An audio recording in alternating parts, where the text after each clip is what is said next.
Good morning, everybody. Welcome to PSG of Mercer County, and happy Aloha Friday.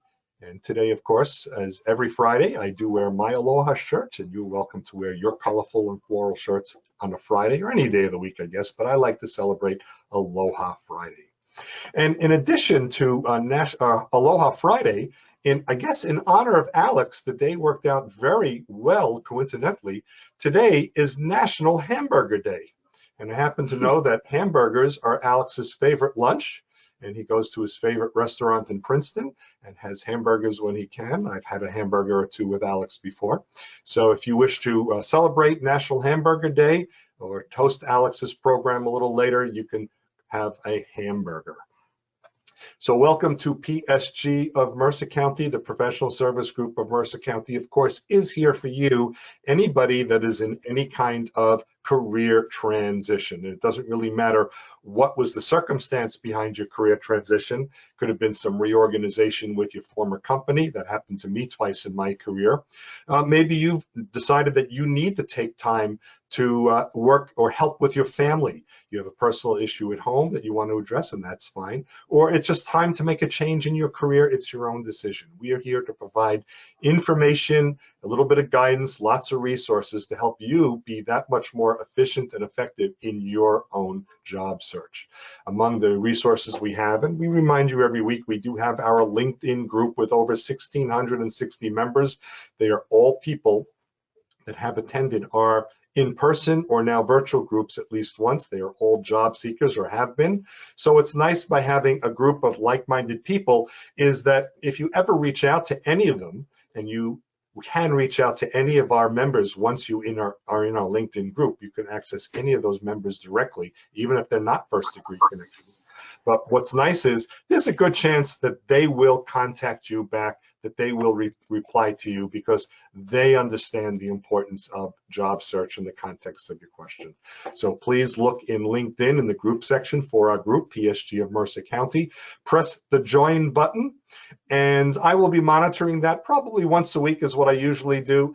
And we will accept you at that time if I can validate that you have been to one of our virtual or in-person meetings. If not, I will just send you a quick email for you to remind me of which meeting you attended and why you'd like to join the group. But we do try and keep the list collectors and name collectors, people that are in it just for themselves, try to keep those people out. We do have our website. It is psgofmercercounty.org.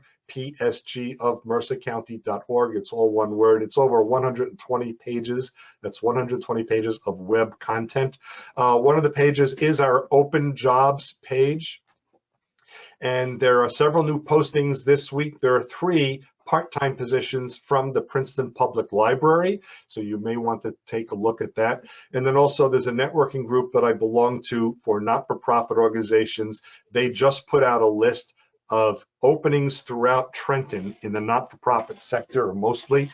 So you may want to look at the page there as well. There are dozens of opportunities. Some of them are retail oriented and some of them are not-for-profit oriented. You never know, you may find a position there as well. I'm connected with a lot of those not-for-profit organizations. So if you find a position of interest, look at my LinkedIn profile and see if I'm connected to someone at the organization. I'll be happy to facilitate an introduction for you. So go take a look at that. So just as we prepare to get started, do remember we will be using chat for questions and answers, and we're going to use it one of 2 ways. So one way we're going to use it is in chat, just put the word question. And the reason why question, it's like digitally raising your hand. This platform, unlike Zoom, does not have a raise the hand feature. And so I will see the word question from somebody, and then I will recognize that person and I will say, you may unmute yourself and ask your question of Alex. We will try that. Or if you would prefer not to speak over the system, write the word question followed by the text of your question, and I will read it out loud and Alex will address it at that time. So that is the way we will address the question and answers, and it'll be as close to the moment that you have a question. I will probably let Alex, of course, finish his either bullet point or his slide and simply say, excuse me, Alex, we have a question. He will take it then. And this program will also have plenty of time for question and answers at the end. But we prefer to use some sort of digital raising the hand mechanism just so people aren't interrupting. It's a little harder to manage that virtually than in person, and so we'll just do that. And the reason why we ask you to put the word question is, of course, people do use the chat for other information, and we want to make sure that I see the questions among all the other content. So I'm just very pleased to welcome this morning our good friend Alex Freund. Known as the landing expert, Alex Freund helps his clients land new positions and get promotions through effective interviewing. As a former director at Honeywell, Sanofi, and Tyco International, Alex is an experienced hiring manager. Currently, Alex is a career coach specializing in helping his clients improve their interviewing skills and making them confident and comfortable throughout the interviewing process. The last 13 years, Alex has helped more than 1,000 clients ranging from recent college graduates to managers to CEOs in a variety of industries. Alex is volunteering in several job search networking groups where he is an occasional presenter. He conducts workshops on interviewing, resumes, LinkedIn, value proposition, personal branding, and alike, in addition to publishing a weekly blog specifically for job seekers. His blogs are posted on many LinkedIn groups, has appeared in Inc. magazine, Entrepreneur magazine, and Business Insider. For over 8 years, Alex has been teaching a course for people in transition at the Princeton Adult School and publishes the Landing Expert List, a free directory of job search networking groups via his website, landingexpert.com. landingexpert.com. Alex is a graduate of Cornell University and speaks 5 languages. PSG of Mercer County is always pleased to welcome one of our biggest supporters and good friends, the landing expert, Alex Freund. Thank you very much, David. This presentation title is "The Bot is Ready to Interview You Now." In my humorous moments, I decided on this title, paralleling that with "The doctor is ready to see you now." So it's the same thing. So this is one of my shortest presentations. I have come to believe that people enjoy such presentation, but not too much of it. I made it short by purpose because I want you guys to participate. You'll hear me a lot, so I want to hear you, because the more you participate, the more skin in the game you have, the more learning you'll walk away with, and that is my purpose. So it's fast, and you can interrupt me anytime in the middle of the sentence, I don't mind, or you can put something in the chat and then David will stop me and I will answer. If I don't have the answer, I will refer to other people. Hopefully you'll walk away with the answer that you want. So let me move my cursor to the other screen, if I can. I have 2 screens. Oh, here it is. Okay, good. So you see my next slide. Okay, good enough. So the hiring process is evolving. You know, COVID came in. We did not expect it. It was a surprise. But the hiring process continues. And if you ask my opinion, based on my vantage point, it's very robust. It's even stronger than before. COVID-19 accelerated the hiring process, at least that's from my vantage point. I checked this with several other people. They all concurred with me that indeed the market is very, very hot now. I can tell you kind of off the script, the 2 words of sign-on bonus was not a part of my dictionary for years. All of a sudden, I see that companies are paying money if you join them. So they really need you very, very badly. Since the advent of the pandemic, video interviews have increased 76%. This is no surprise to me. Why? Because there are no in-person interviews now. So there is a lot of video interviews, and that's one of the reasons I want to talk about it, because people may walk away with some knowledge and advantage if they know how to properly use the video interview, the techniques, the differentiator, etc. In a recent poll, 55% of people said they've never heard of interviews with a machine. And I'm not surprised, because this is something that came upon us very, very fast. But fact is, some people, when I talk with them in social circles or whatever, they said, what is that? What do you mean to be interviewed by a robot?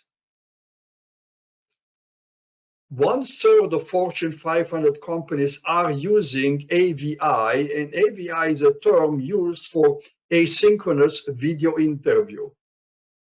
That's a lot. That's a lot. And I have an example I found in my reading on this subject, that Walmart is using 15,000 AVIs a day, which is a lot. That's a lot.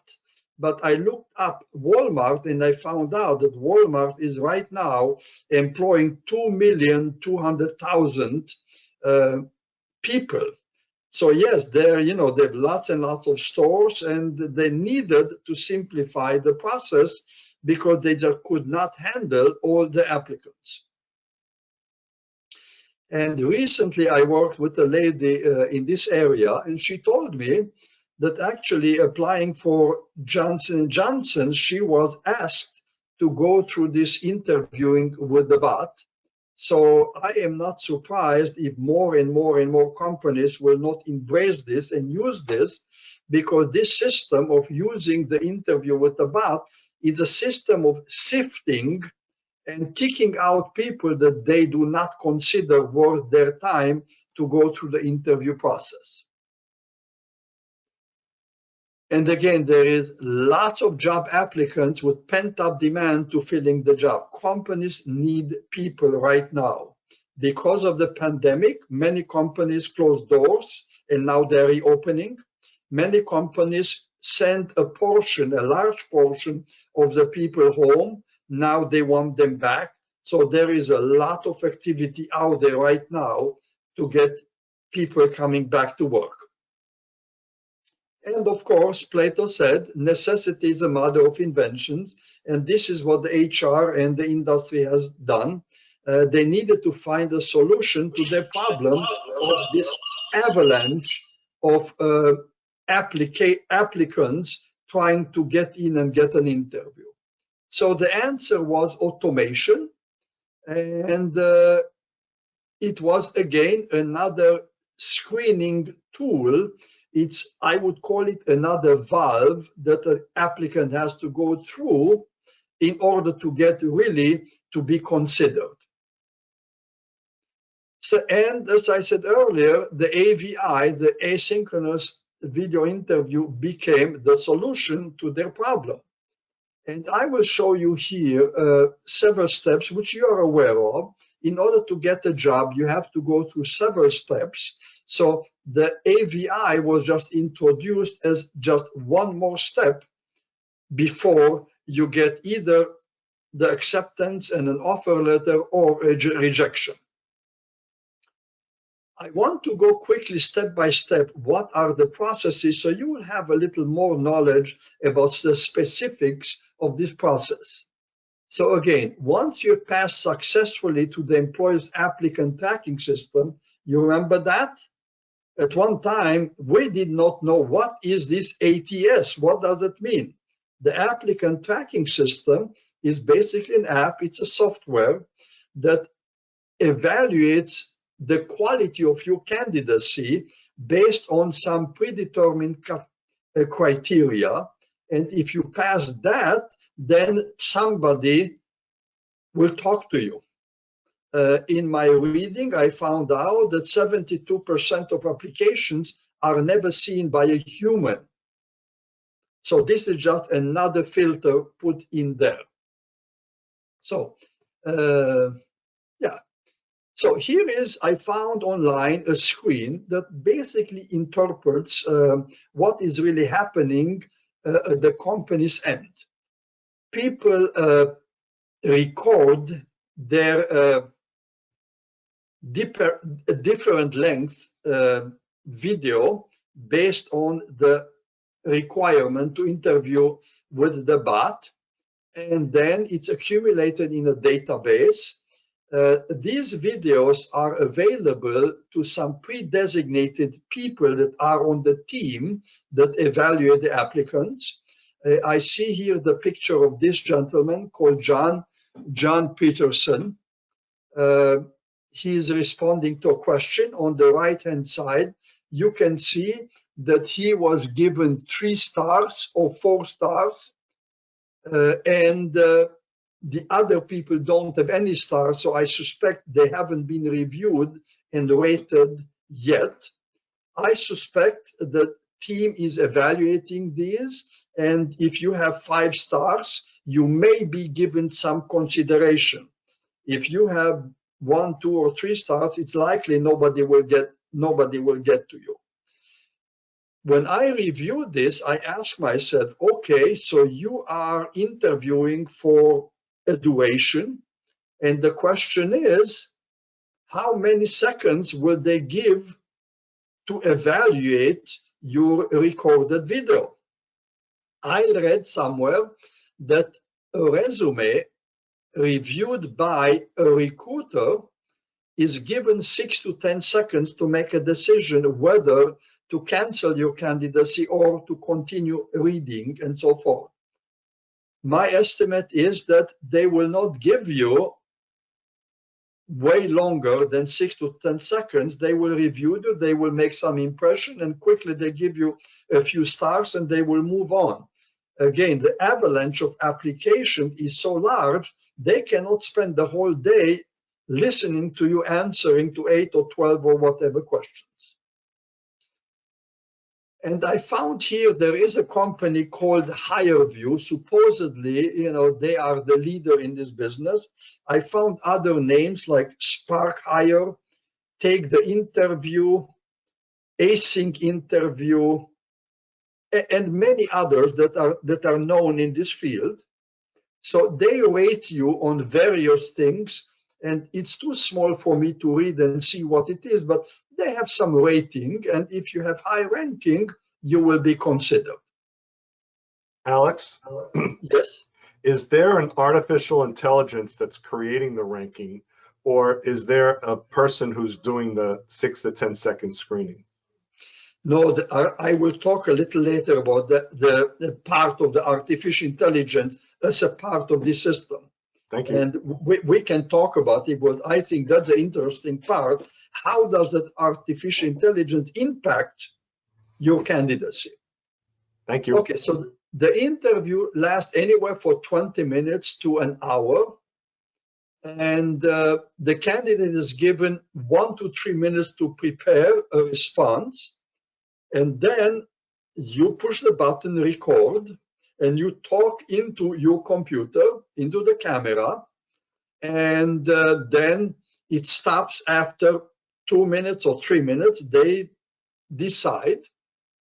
In some versions, I found out that you have a chance to redo it, to view it and redo it if you don't like it.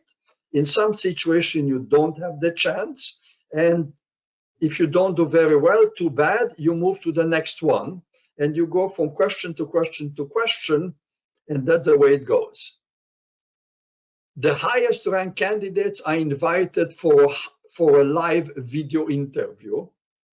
But again, you have to pass the AVI first in order to get to the next stage. And companies clearly benefit from this. That's the reason they put it there. By the way, I suspect this is not cheap. They pay for this. However, it represents a huge hurdle for the applicant, because this is something new. This is something they're not accustomed to. This is something that they never experienced before. And you know that you will be evaluated. And here it says your facial expression is a part of the AVI evaluation. And specifically, the artificial intelligence comes in here. Even your sentiments, your emotions, your feelings are evaluated and rated. And the keywords that you are using So absolutely, this is very, very difficult. In fact, I can tell you that in preparation for this presentation, I decided I really need to be more knowledgeable about this, and I want to test it.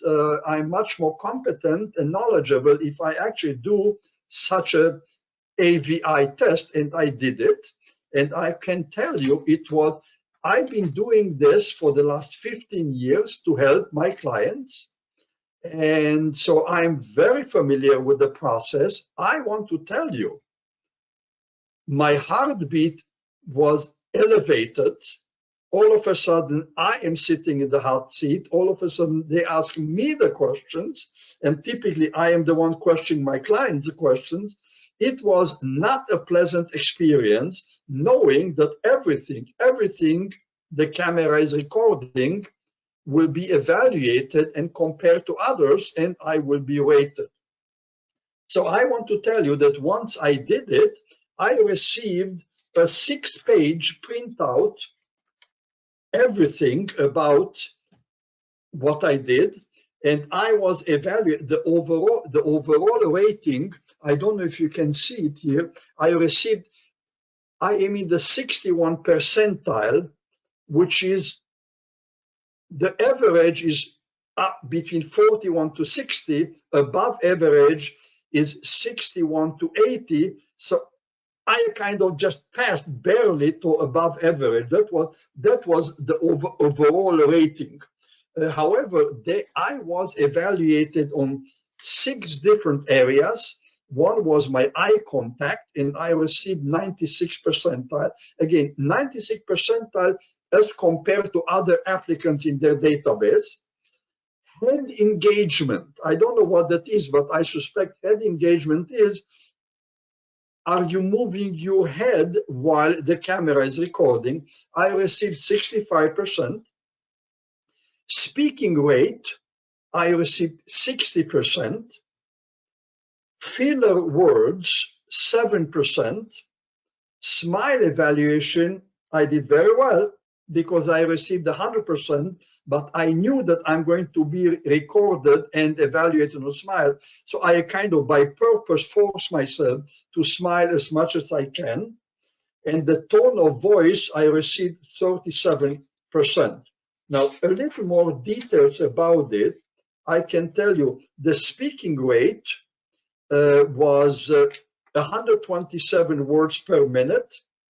And this is what they call the average. Filler words, I use the word so, S-O, 9 times, like 7 times, right 4 times, actually 3 times. So again, every filler word is recorded. When it comes to tone of voice evaluation, I was measured in 2 areas. One is called emotions, and the other one is called language style. In the emotions, they are measuring me on anger, joy, fear, sadness, and disgust. Under the language style, they evaluated me on analytical, tentative, and confident. And you can see I don't know if you can, every question has like a ranking and so forth. So it's very, very analytical, very, very detailed. So that's that. Let me move on. So what are the company's benefits? It's very convenient for them. It's an easy process. It's a team evaluation. It's a team decision. It's not only one person that has to evaluate it. And artificial intelligence is a part of it. And we will talk in detail a little later. Excuse me, Alex? Yes? So there, we have a couple of questions. I think this was based on the report that you talked about a moment ago. So Sam has a question. Do you think there's a bias because you speak with an accent? I suspect yes, without knowing that, but I suspect yes. By the way, Sam, what's wrong with my accent? I speak like central New Jersey, right? I mean, you speak better than I do. No, I really think that it comes into consideration. I pronounce words differently. And remember, the artificial intelligence essentially is comparing me to other people, and they gave me a certain rating. And that's funny because there are also regional accents. You could live in the South all your life, or Midwest all your life, or New England all your life, and the accent is a little different. The words are the same, and we don't know yet how the AI, if that's what's being used, is going to value that. Yeah, and David, I can tell you this: I recognize my accent, and I recognize it different. And I remember 50 years ago, I arrived at JFK to United States. And my first year at the university, I was so embarrassed and ashamed of my different accents that I never raised my hand in the first year at the university. Well, I somehow got used to my own accent, and now I'm not embarrassed speaking the way I do. I recognize that it is different. And specifically, how does this compare when evaluated by artificial intelligence? My suspicion is, and I validated that by reading articles, if you happen to be from a foreign country, India, Japan, China, Mexico, whatever, and you have a very heavy accent, remember, you are being evaluated against their database. And if their database is primarily Central New Jersey people, and you have a very strong Japanese accent, guess what? Your scoring will be low.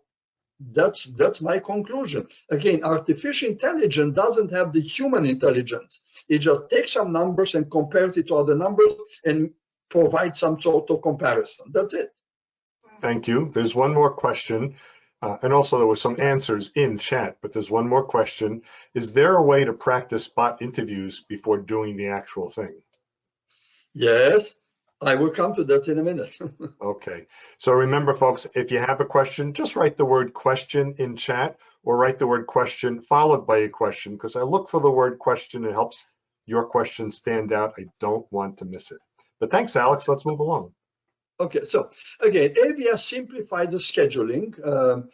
Everything is automated, save times, eliminate administrative tasks, no back and forth email and whatever and scheduling. I mean, everything is automated. And one good thing, it's a kind of a standardized process. It's very, very easy. It's an advantage, of course, to the company. Now, what is happening at the applicant end? I mean, not pleasant things, I can tell you that. The applicant faces very significant hurdles, something that we are not used to and we have a hard time getting used to. For example, lack of familiarity with this. I told you earlier in one of my slides, 55% of people said, what is this AVI? I never heard the term. What does that mean? So people are not familiar with this. There is no icebreaker. You push the button and it starts. You don't have a chance to establish a relationship with the other person. It's clearly a one-way communication. If you have a clarifying question or anything like that, I'm sorry, it's too bad, because it's a one-way communication. No chance to ask questions, and you cannot build a rapport with the other person. I'm telling you, it's an awful feeling, but these are the rules of the game. If you want to apply and pass the AVI, the only option you have is get used to it. Get used to it. Okay, this is my first stop. Any questions up to this point? I know you asked some questions, but if you have anything at this point, I will answer, and I have another stop like that, and then at the end we have plenty of time to ask questions and participate. I want to know what job this little boy is applying for. David, forgive me, I didn't hear what you said. I'm sorry, I was making light. I said I want to know what the little boy is applying for. Well, I think he's going to be an engineer. It's in the There you go. IT field. Yeah, you know that field, David, right? It's Absolutely. Yeah, so yeah. folks, if you have a question at this moment, certainly digitally raise your hand by putting in chat the word question. Alex has let us know he'll have another break point. And of course, as I see questions come through, I'll be happy just to let Alex know, and then he could take them at that time. But this is an opportunity. If there's one on your mind right now, let's feel free to answer that. Okay. So okay, if nothing comes in, I will move on. Again, there's Okay, plenty of time at the end. sure. Okay, so the AVI measure performance by analyzing verbal responses, tone of voice, and facial expression. I found a very interesting picture here that I think it showed you physically what are they measuring on your face and so forth. By the way, facial recognition is here, it's here to stay, and if anything, it will become even bigger. You know, recently I upgraded my iPhone to iPhone 12, and I no longer have to put in my PIN because I put it here and it recognizes my face and it lets me in. Interesting enough, when I'm outside and I'm wearing a mask, I have to put in my PIN. Anyhow, so facial recognition is here and it's going to be here, and that's the way it is. Artificial intelligence provides a comparison to other similar candidates. So now the question is, who are these similar candidates? And hopefully we'll talk about it, because in reading, and I read a lot about this, in reading about this, I found out that women and men of color, but specifically women, which are kind of in minority, have a huge disadvantage. Why? Because in their database, they don't have enough of data. So they are a disadvantage. As we said earlier, if you speak with a heavy accent, you are a disadvantage. So basically, I think you have a chance to get very high scores if you look like Mr. or Mrs. Average America, specifically, perhaps, in the area where the company resides. So now here comes a big question. What can applicants do to improve their chances? I mean, this is the question that you're asking yourself. Okay, Alex, I got it. But what is what I can do in order to improve my chances? So this is what I want to talk about now. First of all, maintaining eye contact. Very, very, very important. We humans communicate by looking at the other person's eyes. That's how we communicate. And again, you know what I do because David introduced me. And so I do interview help, interview preparation with my clients. And because this is so common that when I ask people a question, they start looking at me, but then their eye is wandering somewhere else. So I could have anticipated that, and I prepared a little signage, which I'm showing rather often to my clients, and I will show it to you too. I don't know if you can see this. Can you see it? David, can you nod your head if you see it? Okay, good. So every so often, I have to remind my clients, look at your screen, look at me. Because every so often, you know, I ask a question and then people try to answer, and, you know, so I said, no, you need to look at me, because if the real interviewer is interviewing you or the bot is interviewing you, you need to look at them. So that's number one. Speak at a comfortable rate. It is known when you are under pressure, the speed or the cadence of your speaking is increased. That's natural. People do it. That's natural. My point here is speak naturally, speak normally. Why?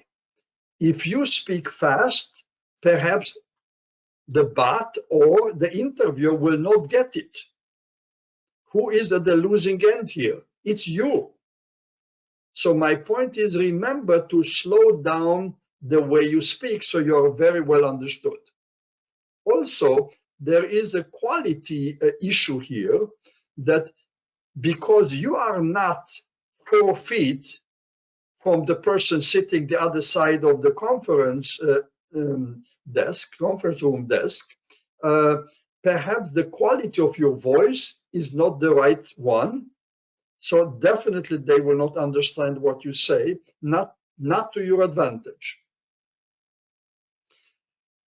Avoid the use of filler words. We all use it. I told you I was rated and I used several of these words. I did not even pay attention that I used these words, but this is a part of our normal and natural speaking. Remember, you are being evaluated and it's counted against you if you use any of these words. Yeah, I know. Oh, right. Yeah, seriously, I got it. You know, these words we use because that's a part of our language. Not so good when the AI is measuring it and holding it against you.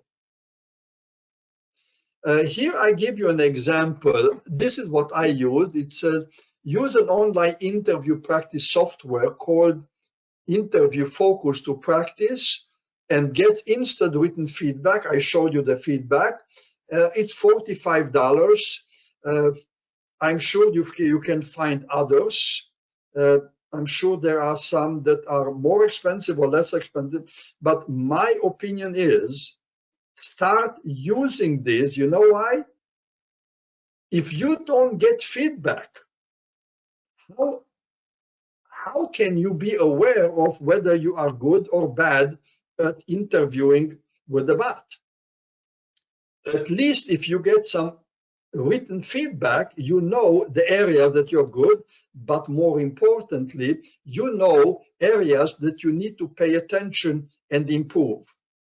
Don't test yourself the very first time when you go for an interview. And I'm telling you, you apply for positions and instantly you get an email saying, hi, welcome, we are happy to interview you. Here is the process. When you are ready, click on this link and you will be interviewing with the computer, and that's the way it goes. They don't give you a hell of a lot of time to start preparing. So my point to you is this, start preparing now. And smile a lot. You know, the smile is universally anywhere on earth, basically says the same thing. If I look at you and I smile, it means I like you. If I look at you and I frown or do some other facial grimace, I may express that I don't like you. So again, if you can put on a natural smile, this is fantastic. Your tone of voice will be analyzed, as I said earlier. Anger, they can pick up if you sound like you're angry, or you're joyful, or you feel you're not confident, you're sad, perhaps you even express disgust, you don't like the question. All this is measured. You will be very, very smart taking a first reading and see where are you in your communication. The language style is evaluated. Are you angry? Are you analytical? Are you confident? You know what? Again, it's good for you to know all this. And here I have several tips for you how to improve. One, make sure your face is properly lit with no shades. You know, I am in my office right now. I can tell you I have 3 cameras on me here. I want to make sure that my face is properly lit. Because if I turn all the lights, I depend on the light that comes from the outside, and that's not so good. I want to make sure you have a clear picture of my face. Elevate the camera to your eye level. Very important. I can tell you, I will put my finger on the camera. I put it at my eye level because I want you to look at me and see like I'm looking at you. Because if I were to place my laptop on my desk, I would look down like this. And then you see that I'm not looking at you, I'm looking down. So this way, I think is the very best. Position the camera to show upper body in order to mimic what the interviewer would see if you were sitting across the desk. As you can see, the way I'm positioned here, and let me tilt a little bit this. Okay, you see a lot of my upper body. This is identical to what you would see if I were to come to your office and sit the other side of your desk. On the other side, for example, and very often I see this. Let me see if I can show. I talk to my client and I see just the upper part of the head. This is not natural. This is not natural. So I strongly suggest to you, set it up in a way that you can show as much of your upper body as you can. Why? Because this is first natural. Secondly, you can use your hands to articulate what you want to say. For example, if I say to you guys, one of the things that I like doing, I like fishing.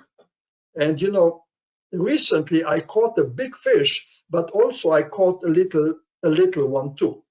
You see, by me showing with my hands what I want to say, basically I help express the concept. You want to do that. Use good quality earbuds to control the quality of the sound. I am using, as you can see, this earbud, which came with my earlier iPhone.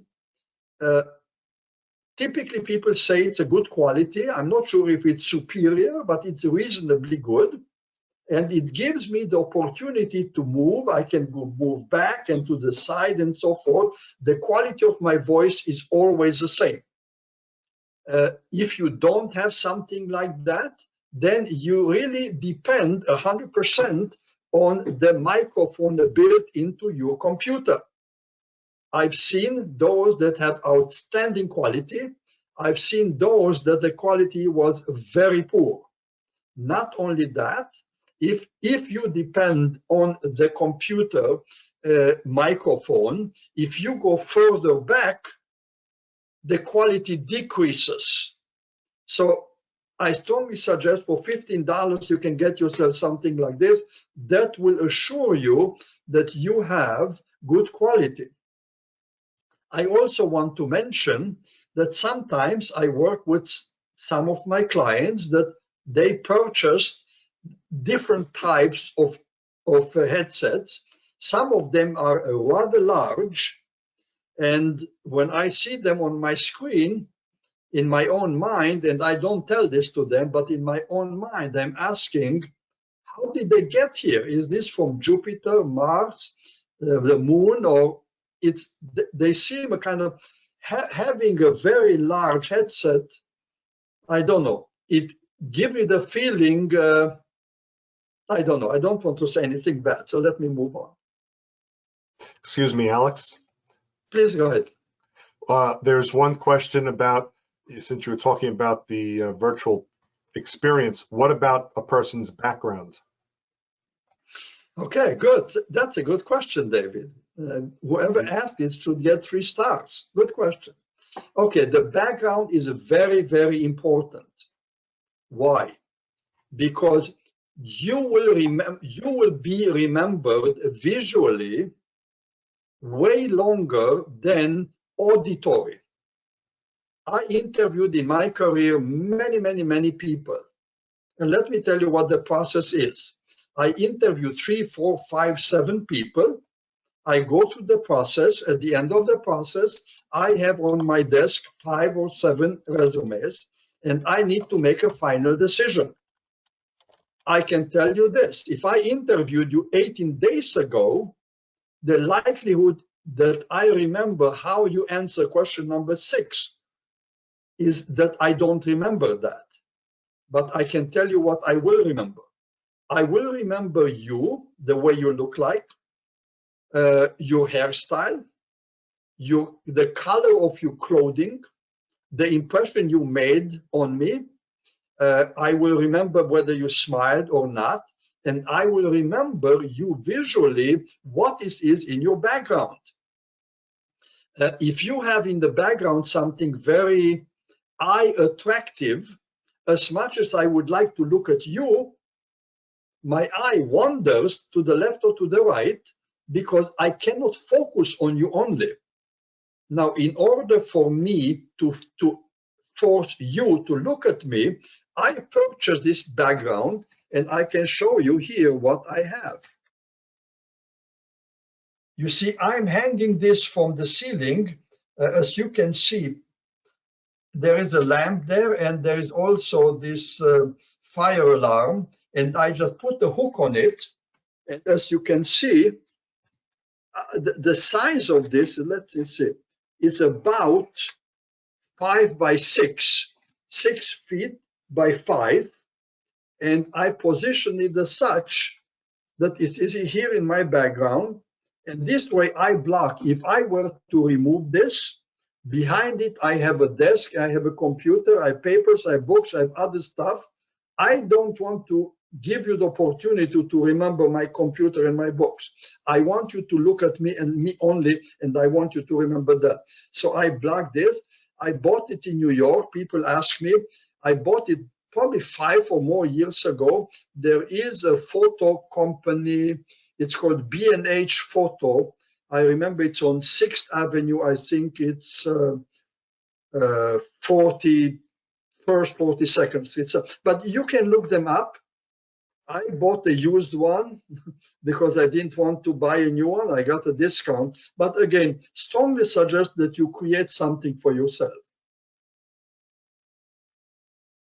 Another tip, develop answers to behavioral interview or situational interview questions. If you intend to work for pharma, the likelihood is that they will ask you these type of questions. The behavioral or situational interview questions are, give me a time when. What is your strongest fill in the blank? These are behavioral questions. Basically, they want to see how did you do it in the past, because it's a prediction of how you do it in the future. Again, pharma loves these questions, so be prepared for such. I wonder if I skipped a slide here. Yeah, develop answer to common interview questions. You find a large number of them on the internet. I have, I can tell you this, if you write to me, it's my pleasure to send it to you. I'll show you. I have 3 pages. Where is it here? This is what I use with my clients. I have 3 pages. It's called Common Interview Questions. If you write to me and said, Alex, send me the common interview question, I will attach this to you. Lots and lots of questions, and you want to prepare for that. Learn in advance as much as possible about the company and the interviewer if you can. Again, if you interview with the bot, of course, you cannot, because you don't know who is the interviewer. But the more you know about the company and the more you know about them, that's to your advantage, because you can differentiate yourself from your competition. Learn as much as you can, and in your answers, sprinkle it here and there so that people are getting impressed by you, and you differentiate yourself from other people that they don't know so much about the company. Develop answers to potential questions based on the job description. What is the job description? It's a description of the job. What do you think the interview will be about? I always say this to my clients. I can tell you what the interview is not about. Politics, sports, geography, botany, zoology, astronomy. This is not what the interview is about. You know what the interview is about? It's about the job description. So you need to have all the answers on the bullets that are mentioned in the job description. This is how you prepare for an interview. And the biggest value you can get is this. Practice with someone experienced, you can give you instant feedback. You have an uncle, you have a spouse, you have a child, you have a neighbor, you have someone that is willing to sit with you for 20 minutes to an hour and practice with you and ask them, please give me honest feedback. I'll tell you why this is important. Because you may perpetuate some bad habits. And then you wonder why you don't get the offer. And I remember this vividly. I received one day a call from an individual who said, Alex, I live in Chicago. I have a PhD. I had 6 interviews and no job offer. Alex, what's wrong with me? And I said, I don't know, but we need to spend some time together. But look, PhD, 20 years experience, he's invited for interviews. In other words, evidently, his marketing material, resume, LinkedIn is good, but he must be doing something bad in that interview that an offer never comes. Somebody needs to point out your areas for improvement, so at least you have a chance. If nobody tells you about it, how can you make improvements? And focus on the other person and not on the webcam. I've been asked this question all the time. Right now, I'm looking at my screen and I see those of you that you have your cameras on. Because I need to kind of get a feel for how you react. You see, right now, I'm looking at my camera. And I can look at there and talk a little bit, but I cannot continue because it's very artificial. All I have is a tiny little light, and it's very artificial. Artificial intelligence detects facial expression. We humans, we have the habit of making facial expressions. Some is we control and some we don't control. The brain makes us make those grimaces and so forth. So please remember, everything is recorded. Try to control that. Learn how not to make negative facial expressions. Excuse me, Alex. Go ahead. Since you just mentioned artificial intelligence, there's a question. Does the bot pick up on humor? On humor? That's the question. Yes. I don't know, David. I suspect it does. You ask me personally, I think careful and good humor is an advantage. Perhaps if you are able to entertain or express some humor during the interview with the bot or without, I would consider that a positive thing. Why? Because in order to be hired, people need to develop some chemistry with you. Humor might be the common ground. If you have a sense of humor, I have a sense of humor, perhaps that's an area where we connect. I think the answer is yes. Thank you. Okay, so at one time, I somehow had access to the LinkedIn Learning. I tried to get in there, but I'm not paying for LinkedIn. And now I was not able to get in there, but I don't know how. I don't know how I got in there. So look, I was able to take a picture of what I saw on my screen. The LinkedIn Learning has a module that you can practice. So perhaps you want to pay for 1 month and practice with them. I cannot give you more details. Actually, LinkedIn usually gives you 1 month for free. Okay, so you can do try that. And another is try your local library or some of the professional associations to which you belong may provide subscription. I know one of my technical organizations does have LinkedIn Learning. Thank you, David. That's a good point. I will want to go back in there and kind of be a little more knowledgeable about LinkedIn Learning, what are the questions and so forth. But then, David, you want to know this person. This person is a musician, by the way. He's young here, but that's a musician. Oh, okay. I thought he was studying math myself, but No. This is a musician. No. Very good. So, folks, this is a kind of logical breakpoint that Alex has in the program. You're welcome to ask your question. Just quickly type question in the chat right now. Or if not, he'll proceed in just a moment. And any timely questions, I'll be happy just to excuse myself and ask Alex at that time. And he'll have plenty of time in a few minutes at the end as well. Yeah. So the question is, how does artificial intelligence influence hiring decisions? That's the question that I have and you have. Well, in the 1990s, if you remember, Monster.com offered employers digital job listing at a lower and favorable rate than the newspaper classified ad.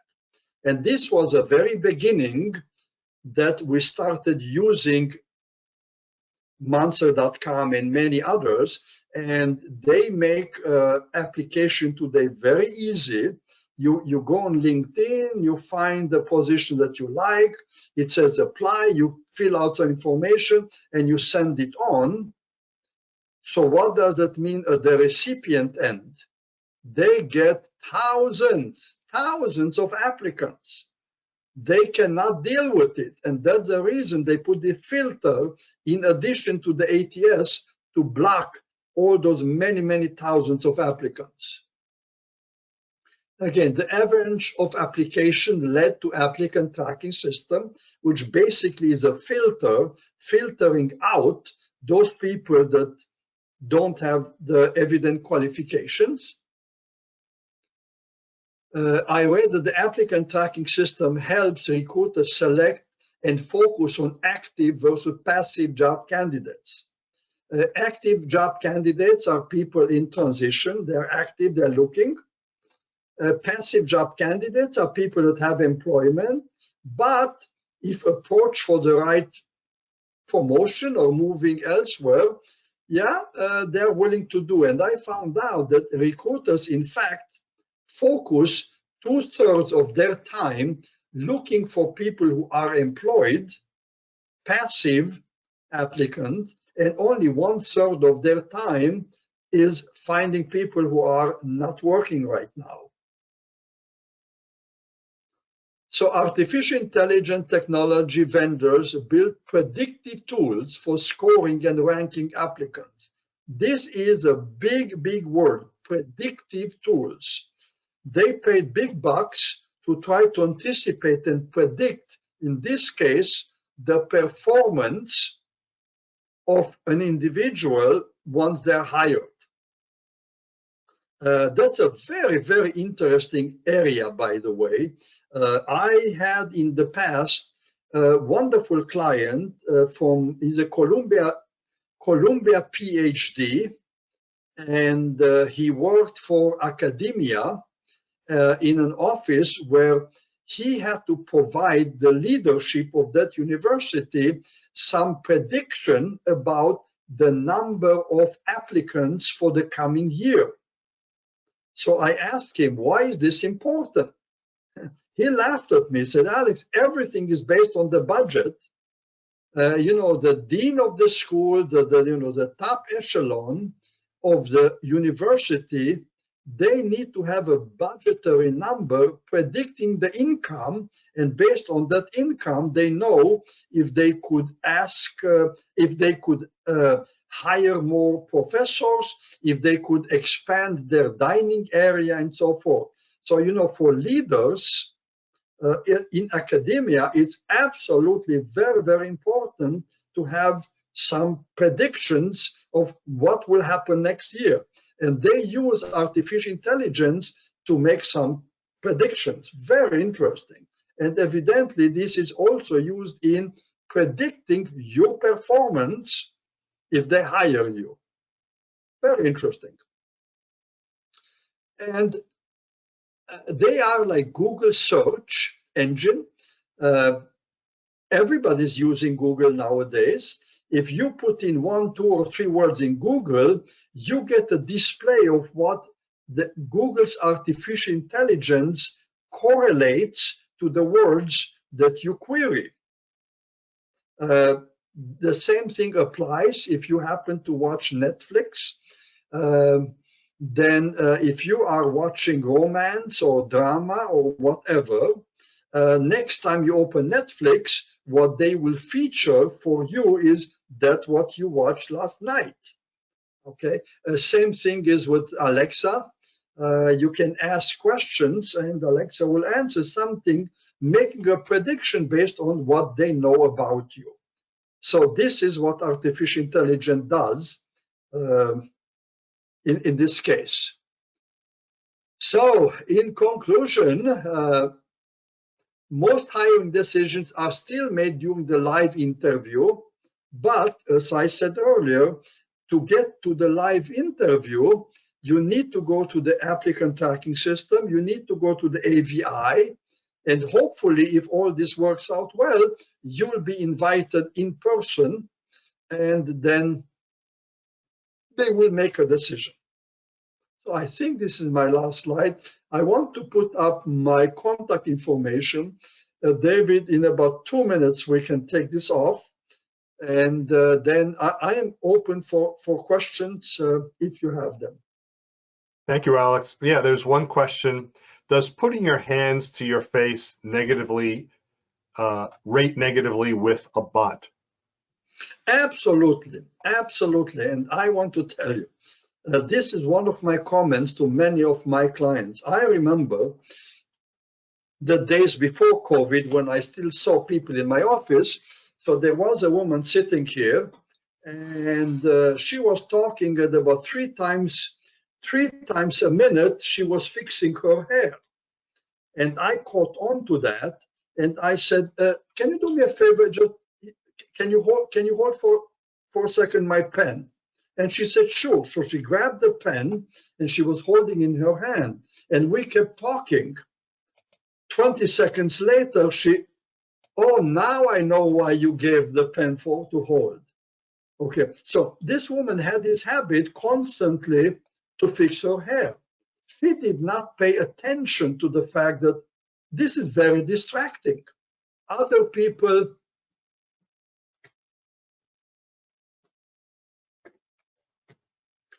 so people have these habits, they don't even pay attention. Other people hold their ear, they put their hand here, they scratch their face. Of course, this is a part of the AVI, of course. And I'm sure you don't get positive points for doing that. So, do you know, Alex, do you know, do the AVIs or the bots get programmed with any sort of biases that might be considered illegal? Like, will it filter out based on age or gender or things it's not supposed to, that we know recruiters may and not talk about? Well, look, personally, I don't know, but earlier on, I noticed that our mutual friend Hanan is on. I don't know if he's on. Oh, you see, yeah. Yeah, he's there, yeah. Okay, so perhaps Hanan, can you unmute yourself and answer?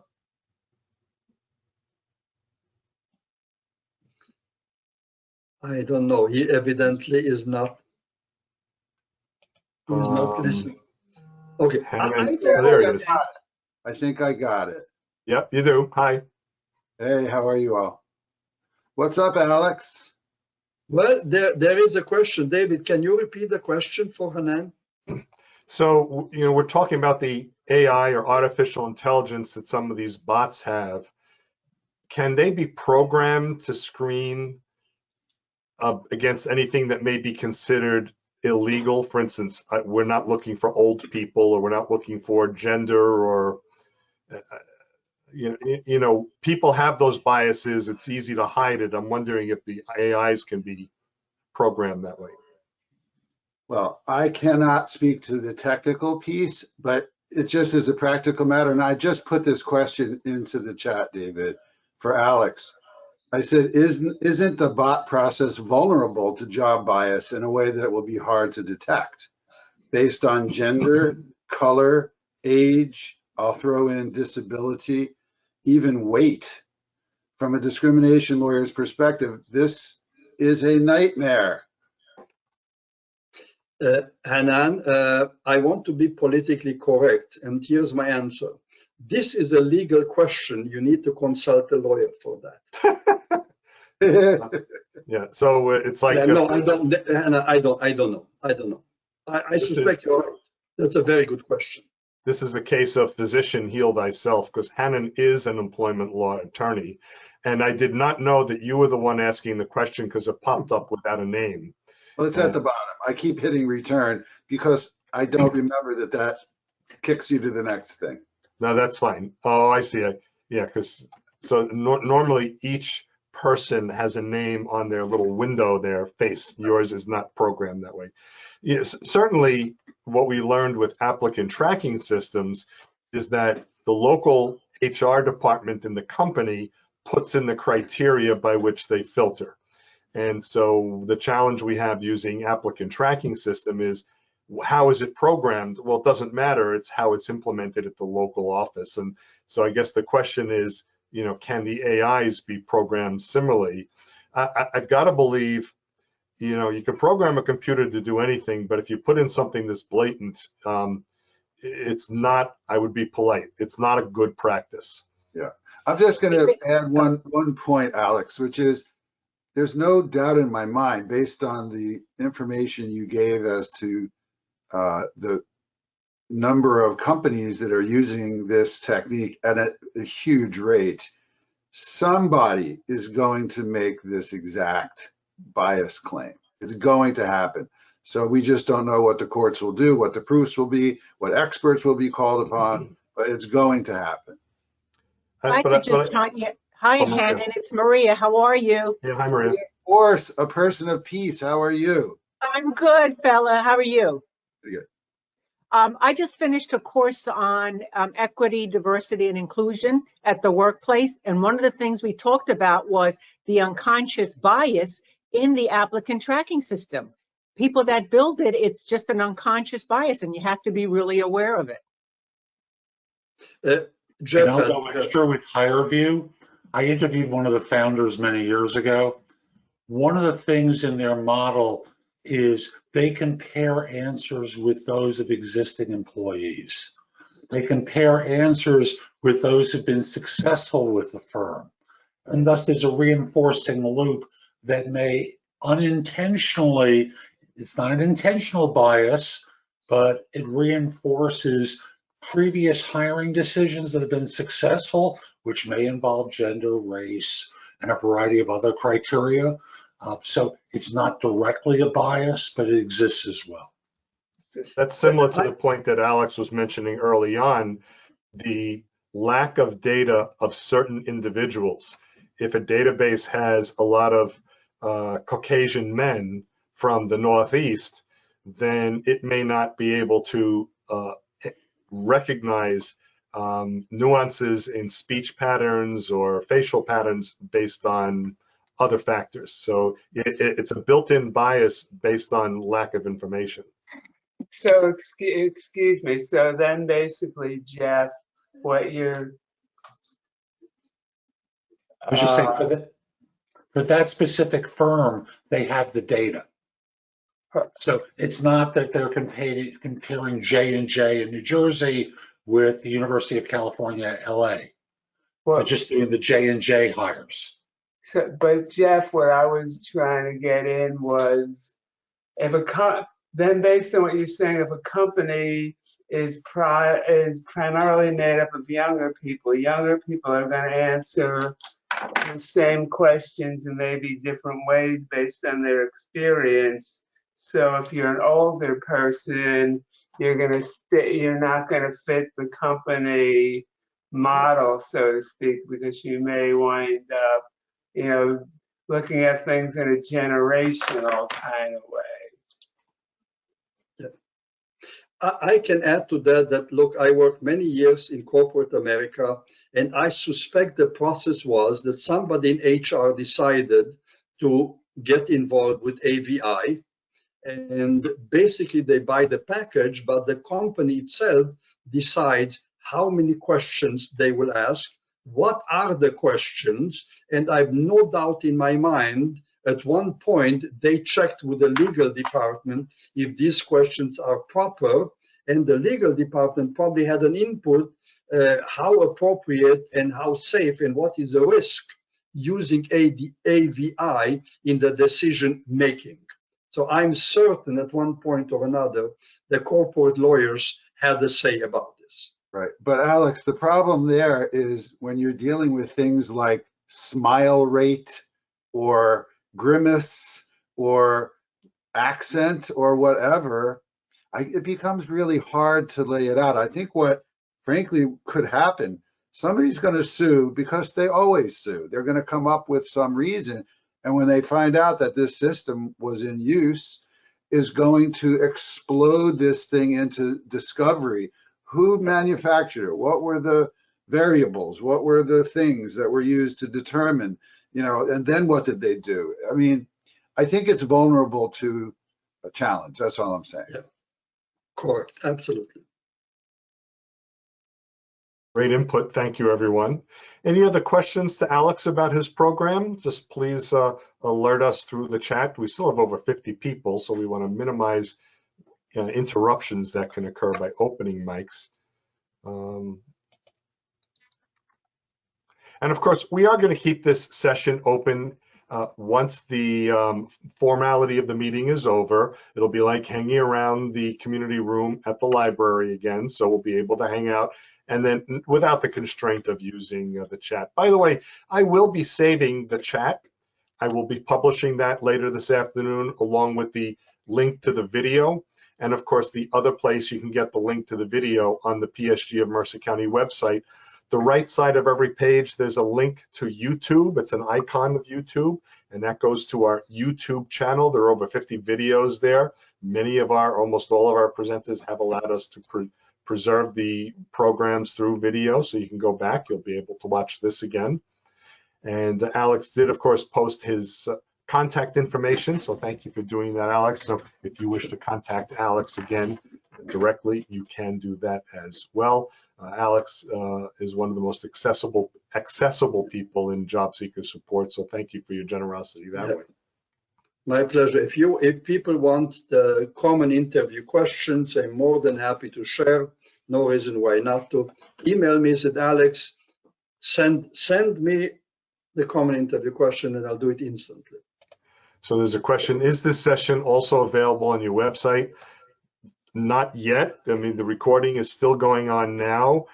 So later this afternoon, it will be there. If you're asking if these slides will be available on the website, they will not. In Alex's case, his slides are proprietary, but you can contact him directly with questions about his slides. And so mostly we're getting, which is very nice, thank yous and kudos and all that. So great job always, Alex. And of course, my appreciation, certainly, you've been such a friend of PSG of Mercer County.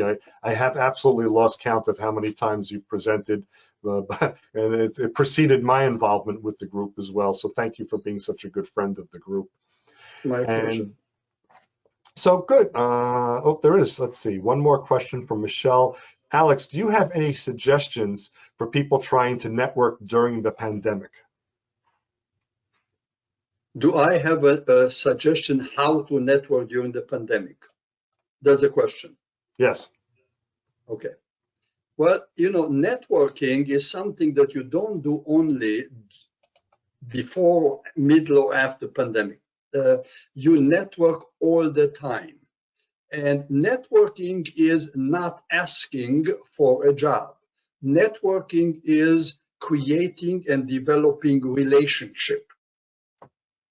Because if you've been my friend for 20 years and now you're asking me to do you a favor, with my eyes closed, I will do it. We've been friends for 20 years. Now, if you come to my throat and you squeeze it, because right now you need access to my Rolodex, I will object to that. Okay, so you develop relationship, and that's what it is. COVID or not COVID, it doesn't matter. You don't do it in person, you do it via the internet. Increasing the number of connections on your LinkedIn, that's a part of that. Congratulating somebody on Facebook, that's a part of that. People will remember. Just being active, what I don't see, there is something that holds people back. And you should, if you are in a job search mode, you really have no choice but be on the internet and connect with people and engage with people.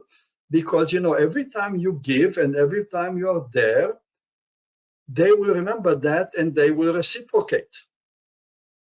Absolutely. I mean, I've been practicing, I'm smiling because what occurs to me in my head right now is, I'm asking myself all this time, what is my job? My job is just to collect friends. And I've been collecting friends for many, many years. And I truly believe in that. You know, and one of the reasons I'm every Friday here is I see all my friends on my screen. I don't talk to every single one, but I know probably 80% of the people that are right now on. You know, Alex, listening to what you're saying, COVID hasn't changed the way we do networking. It means we don't go to networking groups like PSG in person, but most of our networking wasn't done at the groups anyway. Like you said, it's reaching out through LinkedIn or picking up the phone, send an email. So it's been virtual. And then the other thing I'd say is just last week, in case you missed it, our presenter, Lisa, gave a program, Networking Strategies in a Virtual World. So if you would like, that program right now is on our YouTube channel, and you can get to our YouTube channel from PSG of Mercer County website. On the right side is a link and a logo for YouTube that takes us right to your YouTube channel. So you can just watch part of that program again. But I think, you know, what I'm seeing with Alex, nothing's changed. So except that, you know, you're probably wearing sweatpants instead of, you know, khakis. David, somebody, yeah, go ahead. Somebody asked for, I think, the contact information. I saw it on my chat here. Okay. So, so leave that slide up for a moment, Alex. That'll be fine. And I'll just wrap up the formality of the meeting and just say, Alex, as always, this was a marvelous presentation. And certainly what I really appreciated was I've had the privilege and pleasure to see your presentations many, many times. I certainly follow you, and I appreciate when you follow mine as well. But this was something new. And that's something that you're really good at, is staying as current as possible and presenting something new to us. And I really appreciated that, certainly, the value of this updated version of the topic. So thank you so much. David, not that I'm counting, but this was my 490th presentation. Oh, okay, good. So in 10 more, I guess we'll give you the next gold star for your book. And then you can go downstairs and tell your wife you got that. Yeah. So, and so what else is going on? So next week, we will be right back here. And actually, this week was a little bit of an unusual for us. This is the Friday before Memorial Day, typically a day we would take off during in-person because our attendance goes way down. But what we're noticing is, being virtual, people are more able to attend even on a 3-day weekend. So thank you, Alex, also for being available on Memorial Day weekend. And what we have coming up next week, June 4th, Marty Latman will be here getting interviews through successful networking. So there's another networking topic. Hopefully the same question that you had about pandemic oriented, Marty will be able to talk about as well. Marty is known by a lot of people as the best networker they know. So this is going to be a great topic from an expert on networking, getting interviews through successful networking. And the following week is June 11th. Mark Strano will be here. Job hunting from your comfort zone. Is it helping or hindering? So that will be on June 11th. You can, of course, go to our PSG of Mercer County website psgofmercercounty.org. Look at our event calendar. We are fully booked through mid-October, so you may want to look at different presenters and dates to see if there's a topic you absolutely want to make sure you don't miss. And then, of course, you update your own event calendar accordingly. Other groups and meetings coming up. Next week, June 12th, or the week after, June 12th will be the Breakfast Club of New Jersey. Jeff Benaldi will be presenting at the Breakfast Club. It's 8 o'clock in the morning, thebreakfastclubnj.com, thebreakfastclubnj.com to get the connection info. How to create a business that aligns with your passion. And the real value of the presentation is what aligns with your passion. So it's how to find a job and other things that align with your passion. It's a wonderful program. I've had the privilege to see that one before. Of course, Tuesday evenings, New Jersey Job Seekers meets virtually each Tuesday at 7:30 in the evening. So go get the link from our PSG of Mercer County LinkedIn group. And Mondays, I guess this Tuesday would be PSG of Central New Jersey, psgcnj.biz, psgcnj.biz. They typically meet Mondays at 10:30, but being Memorial Day, I suspect they're moving it to Tuesday. You can check their website for that again, psgcnj.biz. And our other cousin organization, PSG of Morris County, will be presenting on Wednesday, psgmc.org, psgmc.org. So that is what is coming up over the next week. And so if we don't have the opportunity to see you in person anytime soon, because the weather's getting nicer, we can get out more, we hope to see you virtually very soon. So folks, in the meantime, do have a wonderful Memorial Day weekend. It's going to be a little rainy for part of it, so get some stuff done inside, and maybe you can barbecue between the raindrops. But until we get to see you next week, I'll just simply say, bye, everyone.